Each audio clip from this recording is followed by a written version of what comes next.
Hey y'all. Listen, I want to be like an auntie to you. If you don't have a wise woman in your life, somebody who could sit down and talk to you and share things that they, have done in the past that were mistakes, a lot of times we want to hide the fact that we were imperfect when you get a certain age, especially if you're a changed person. A lot of us grow up and we receive the Lord in our lives, and all of a sudden we want to act like that's how we are. That's how we always been. And that's not the case. We need to be in a place where our young people can come to us and talk about us about anything because that's necessary. And you don't want to feel like you're different. And my daughter felt like that at one time about me. She said to me, Ma, sometimes I can't talk to you because it's almost like you're so perfect and you just won't relate. And that kind of hurt me because I didn't, you know, I wasn't like I am right now all the time. I had to grow into this person. And of course, I'm on my best behavior because I want to be a good example to my daughter. So it's not like I'm doing crazy stuff in front of them. So, of course, you saw the mother who was being righteous and trying to be a good example for you. But this ain't who I always was at all.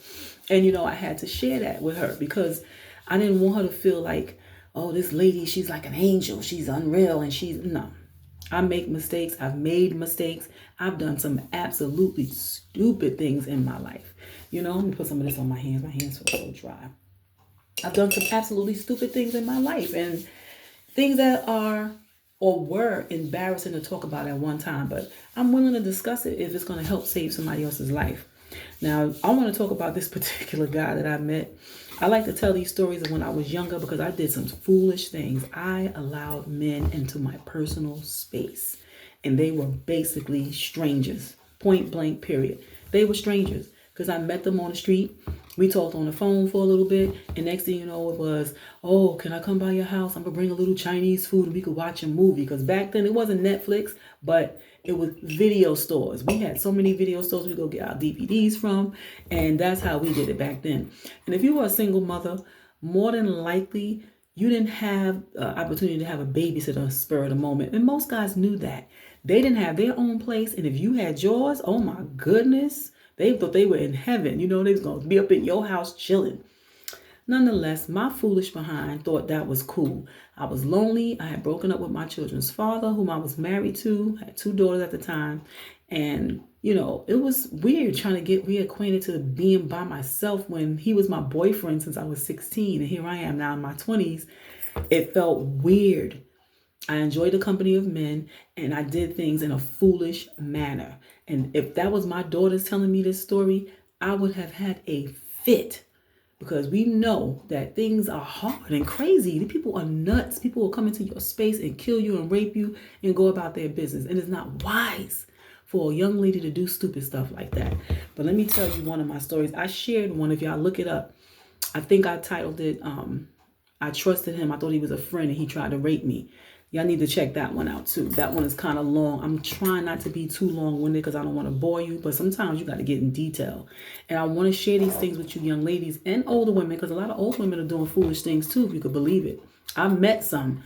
You would think that as with age we grow in wisdom, but some of us don't. Some of us are so vulnerable and so our self-esteem is shot and we're still doing foolish things. So I'm here as auntie and sister to let you know you are a valuable person. God loves you and he wants what's best for you, and you got to make some changes to protect yourself. I'm going to tell you about the time I met Kyrie. Now, Kyrie, he was a good-looking young man. He had his own little entrepreneur thing going. He had a table set up Pickens Avenue in Rockaway. I'm from Brownsville, Brooklyn. And Pickens Avenue in Belmont was a shopping area that was actually 2 blocks from where I live. So I stayed on Belmont and Pickens Avenue, always buying clothing, household items, whatever, going shopping for groceries. That was my spot to shop. Now, he had been there for years. And I never bought anything from his table, but my good friend did. So when we would go, we were always together. And she and I would go to Pickens Avenue shopping, doing things, and she would always stop to his table. She was a frequent customer of his. He would sell like little rings, earrings, oil, incense, all that kind of stuff like that. And he always seemed like a nice gentleman. He really did. He always seemed cool and laid back. He was always smiling. I mean, you're supposed to be professional when you're selling stuff. But from a young woman's point of view, you look at this guy, you say, he's a good man. He got his own thing going on. He's nice. He's good looking. You don't know anything more about him, right? Anyway, after passing this table for years, one day he finally said something to me. Now, I don't know if beforehand he was married or whatever. I don't know the situation, but he said something to me that day. I was walking to Pickens Avenue once again, and I had my daughters with me. And he said, hey, how you doing today? I said, hey, how you doing? And then he said, can I talk to you for a minute? So I walked over to his table. We chit-chatted a quick bit. He was like, I just wanted to tell you, you're a very beautiful young lady, and I love how you carry yourself, and I like how you are with your children. You keep them clean and neat, and what young lady don't want to hear that, especially a single mom? You know, you're doing it by yourself. You want to know, like, pat you on your back, you're doing good. He complimented me, and I thought that was really sweet. I said, thank you. I really appreciate that. I said, I love my girls. I'm doing my best. He said, I could see that. And he said, let me ask you something. He said, is it okay if we exchange numbers? And I had been seeing this man for years now, mind you, so I felt comfortable with him. I'm like, okay. He's not like, I met him that day, and I never seen him before. I had been seeing this guy for years and always spoke to him always spoke to him or whatever. And so it was kind of easy. I'm like, okay, you know what? I was single. I wasn't dating nobody at the time. And I had, it was kind of like a little dry spell because I just wanted to be to myself. But like I said, I thought he was a nice guy. So I'm like, okay, you know what? Why not, Kenya? So he said, I'm going to be putting my table down in a little while. Can I buy something for you and the girls to eat? And it was a Kentucky Fried Chicken right there. If you know anything about Pickens Avenue, there's a Kentucky Fried Chicken right on the corner. Not exactly on the corner, but close on Rockaway and Pickens Avenue. So I said, nothing major. I said, just something from Kentucky Fried Chicken. He said, you sure? I said, I'm positive. Told him what we would eat. And he said, I'm going to put the table down. He said, y'all go home or whatever. You can give me your address and I'll meet you there. I did it like it wasn't nothing. Didn't think anything of it. Wasn't thinking about the safety of myself and my children. I didn't think about us being in danger. Nothing like that. Because like I said, I was comfortable with the guy. Anyway, he called me and said that he's going to pick up the food and that he'll be to my house shortly. And I'm like, all right. So I didn't feed my daughter, so I was waiting for him to bring the food. So he did. And he came in with the food. I said to my daughter, say hi. They say hi to him. They knew him too because they used to see him. I mean, if I ask them if they remember him today, they probably won't. But as little girls, they would see him. Then they would see me speaking to him. But nonetheless, he came by with the food and we sat to the table. And I said, are you going to join us? He said, no, y'all go ahead and enjoy your food or whatever. So we did. They finished eating. I got my daughters ready for bed. I gave them a bath. I put them in the bed. And I said, okay, adult time. And sometimes you want that. You crave that as a single mom. You want some adult time because you're always with your kids. Even though for me, I love being a mom. Nonetheless, it was time to get to know Mr. Kyrie, right? So I go into my kitchen, my living room, and I sit down. I mean, he didn't waste no time. So where's their father? With an intense look in his eye. And I'm like, okay, boy, that's a good question to ask. But he threw me off guard. I didn't expect that. So anyway, I was like, their dad is not here. He and I are no longer together. Well, y'all married? I said, yes, we are. We still married. I shouldn't even been dating anybody, seeing anybody, but we were not together. So in my mind, I'm single again. But yes, that's their mind of, unrighteous living, thinking that just go with the flow, do whatever. He and I were not divorced. So he was still my husband, right? Nonetheless, we hadn't been together in years.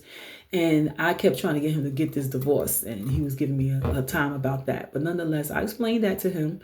And then I didn't really want to go that deep, but it's only fair. The man need to know what's up, what he getting into. So I was like, okay, told him that. So he was like, what kind of man leaves a beautiful woman and her beautiful kids in the projects? What was I supposed to say to that? Like, things didn't work out. He was like, nah, that's crazy. He said, I can't imagine leaving y'all here in the projects at that. He said, I have a house in Queens. I have custody of my son. He had a 7-year-old son. He said his woman, the mother and him were no longer together. He has custody of his son. He have a house in Queens and he would move us in his house in Queens. And I'm like, I ain't doing that. And I said, whoa, Kyrie. I said, wait a minute. I said, you don't even know if you like me. He said, I know what I like. I know what I want. And I said, no, we haven't even had a chance to talk basics. to even see, like, if we see eye to eye on certain things about life, goals, whatever. We don't even know anything about one another. It's besides saying hi because I see him on the corner all the time. You know what I'm saying? So he just went straight in, like he just went in, and I mean deep. Now, most women would have been intrigued by that. They probably would have been flattered by that. I was scared by that because I thought it was way too much too soon. I was like, we need to get to know each other. You don't know if you like me. What kind of fool? First of all, I was foolish for letting him in my space, me and my daughter's personal space. But what kind of fool would I have been to agree with him and be like, yeah, you know what, we're going to pack up our bags and move in with you. And then when things don't work out, where me and my baby's going? I'm like a fool being put on the street. Nope. One thing about me, I always had my own.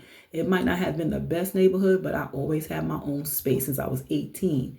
I liked it like that because I didn't have to be put out of somebody else's space. It was just a comfort to have your own. You know what I'm saying? And he was like, I'll pay for your divorce. You don't have to worry about asking him to pay for it no more. I'm like, what? I said, Kyrie, it's not your responsibility to do that. Yeah, but if I'm going to be with you, and I'm like, be with me. You don't know if you even want to be with me. You don't know me yet.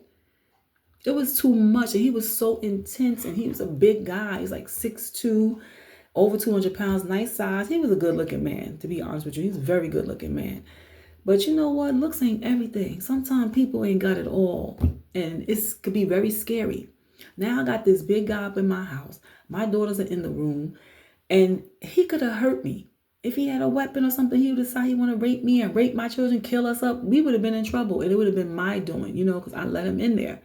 Now I'm nervous and I'm going, I can't believe this. He seems so nice. Been seeing this man for years. So it was like a comfort. I didn't feel no fear. I'm like, oh, I know him. You don't really know a person. You only know what people let you know. And like I told him, he and I didn't even get to discuss certain things so that we could see if we were even compatible. But he was all gung-ho, like, no, I know what I want. I could tell you're a good woman. I'm like, what? But I'm seeing that you're a little off because this is way too much too soon. So I'm sitting there like, oh, God, here we go. As usual, I didn't ask God, did it make sense to let that man in my house? I didn't ask God, should I do that? But I did it. And now that I feel like I'm in trouble, here I am calling upon the Lord. Oh, Lord, if you just let me get this man out of my house, I promise I'm not letting anybody else in my house because this is really dangerous and this is crazy. He's standing up now. He's pacing back and forth and he's so intense and so into his conversation, like trying to convince me that he's a good man and he would treat me right. He would never leave me and my daughters. That's crazy. What kind of man would do that? And blah, blah, blah. I'm like, oh, my God.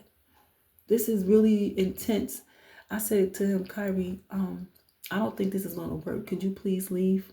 And it took all my guts to ask him to leave because I was like, he's acting like this. He's going to get offended. I didn't know. But I wanted this man out of my space with me and my daughters. And so I said that to him and he was like, oh, you going to put me out? Oh, you kicking me out because I want to be with you, because I want to help you. And I'm like, oh my God, this guy is crazy. He's crazy. He's too intense. And I said, yes, I'm asking you to please leave. And I was calm. I'm not going to try to get this man more angry because I can't beat him. I can't beat him. My children are there. It was really nerve-wracking. I'm sitting there, a nervous wreck, my heart racing. I'm like, Lord, what is wrong with him? And I let this man in my home while my daughters were there. It was crazy. So he was like, oh, all right, I'm going to go. Okay. He opened my door so hard, it banged against the wall and then it slammed shut. And I went over there, click, click. I got stuff on my face. I'm like, click, click, because I had 2 locks. I locked that door so quick. I was a nervous wreck. Called my girlfriend, told her what happened. She was like, what? No, not my friend. I said, he's crazy. He's crazy. She was like, why was he acting like that? I don't know. He wanted to just jump in the pool head first. You don't even know if you like me as a human being. You didn't get the chance to get to know me. But ladies, I'm telling y'all this. Take that for an example of what not to do. That was stupid. I let him in my personal space with myself and my young daughters. I mean, I don't know why. It's like I thought I was so smart. Me and my friend would do things like if we dated somebody, we would get the number of the guy. We'd take a a picture of their car, their license, and give it to one another so like if anything happened, we could tell the cops. But not being smart enough not to invite guys to our house.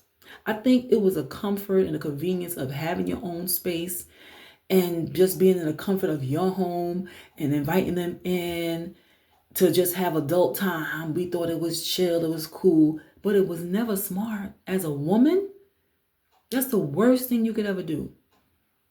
Biblical times, honey, you went from daddy's house to a husband's house, and that husband was well known by your parents. They didn't just give their daughter to any old person. They made sure that family was an upstanding family, and somebody who was going to take care of that daughter. This having your own place is not safe.